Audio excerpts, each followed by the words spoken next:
राख की रस्सी। आज हम करेंगे 5th क्लास की हिंदी की पाठ्य पुस्तक रिमझिम का अध्याय 1 राख की रस्सी। लोनपोगार तिब्बत के 32वें राजा सौनग वसेन गाम्पो के मंत्री थे। वे अपनी चालाकी और हाजिर जवाबी के लिए दूर दूर तक मशहूर थे। कोई उनके सामने टिकता ना था। चैन से जिंदगी चल रही थी। मगर जब से उनका बेटा बड़ा हुआ था, उनके लिए चिंता का विषय बना हुआ था। कारण यह था कि वह बहुत भोला था। होशियारी उसे छू कर भी नहीं गई थी। लोनपोगार ने सोचा,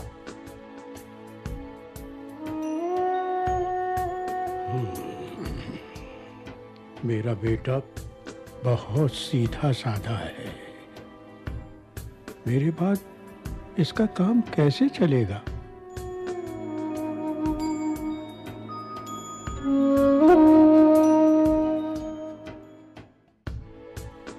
एक दिन लोनपोगार ने अपने बेटे को 100 भेड़ें देते हुए कहा,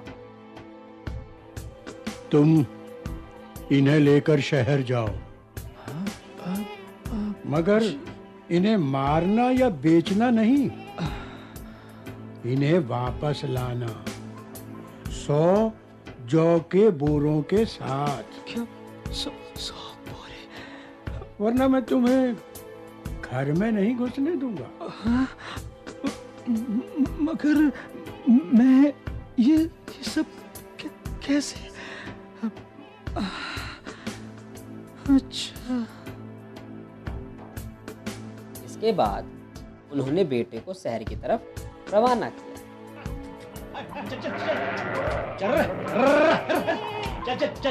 चल बेटा चल।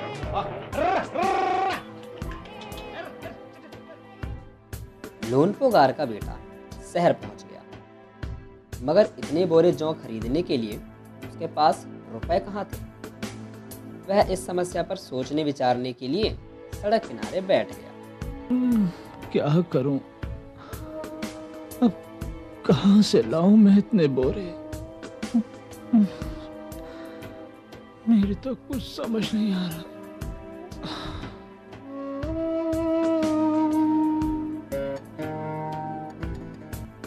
मगर कोई हल उसकी समझ में नहीं आया।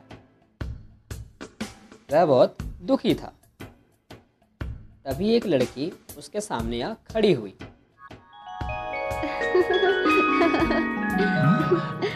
कौन? क्या बात है? तुम इतने दुखी क्यों हो? वो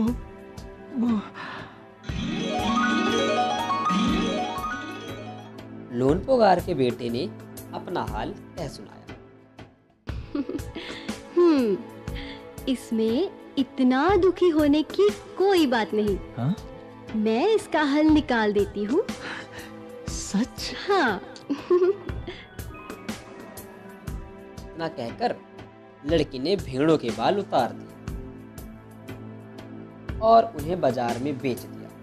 जो रुपए मिले उनसे जौ के 100 बोरे खरीद कर उसे घर वापस भेज दिया।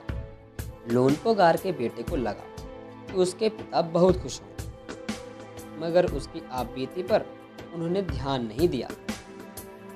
वे उठकर कमरे से बाहर चले गए। दूसरे दिन उन्होंने अपने बेटे को बुलाकर कहा, पिछली बार भेड़ों के बाल उतार कर बेचना मुझे जरा भी पसंद नहीं आया। हाँ? अब तुम दोबारा उन्हीं भेड़ों को लेकर जाओ। दोबारा? हाँ, उनके साथ जौ के 100 बोरे लेकर ही लौटना। फिर 100 बोरे? हाँ जी, अच्छा, ठीक है।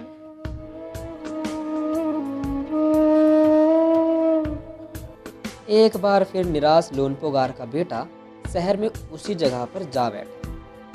न जाने क्यों उसे यकीन था वह लड़की उसकी मदद के लिए जरूर आएगी। और हुआ भी कुछ ऐसा ही। वह लड़की आई। अरे आ गई तुम। अरे तुम।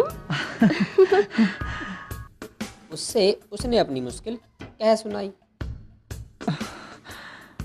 अब तो बिना जौ के 100 बोरों के मेरे पिता मुझे घर में नहीं घुसने देंगे। लड़की सोचकर बोली, हाँ, एक तरीका है।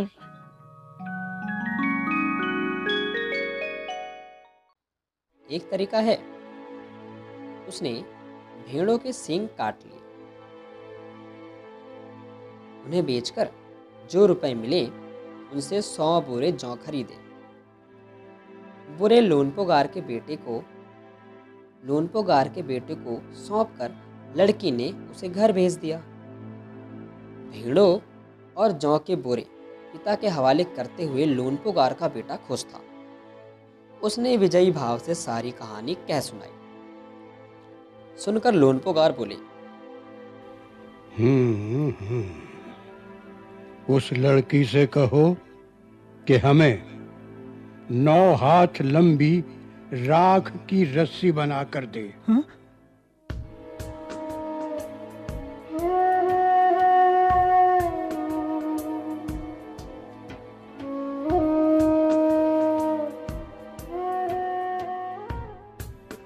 उनके बेटे ने लड़की के पास जाकर पिता का संदेश दोहरा दिया। लड़की ने एक शर्त रखी। मैं रस्सी बना तो दूंगी, क्या? हाँ, मगर तुम्हारे पिता को वो गले में पहननी होगी। हाँ। गले?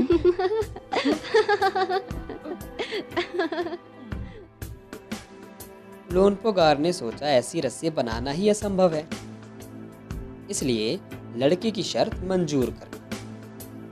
अगले दिन लड़की ने 9 हाथ लंबी रस्सी ली, उसे पत्थर के सिल पर रखा और जला दिया।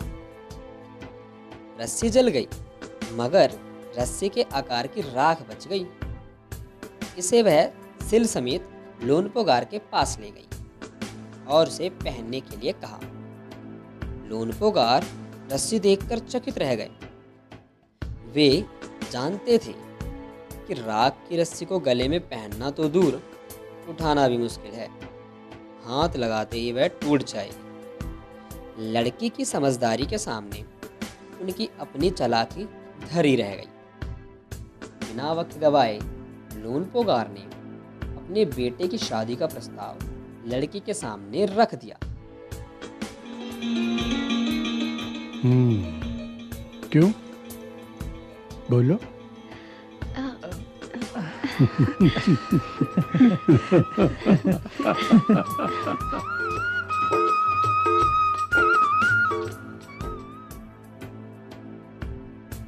धूमधाम से उन दोनों की शादी हो गई। थी ना मजेदार कहानी।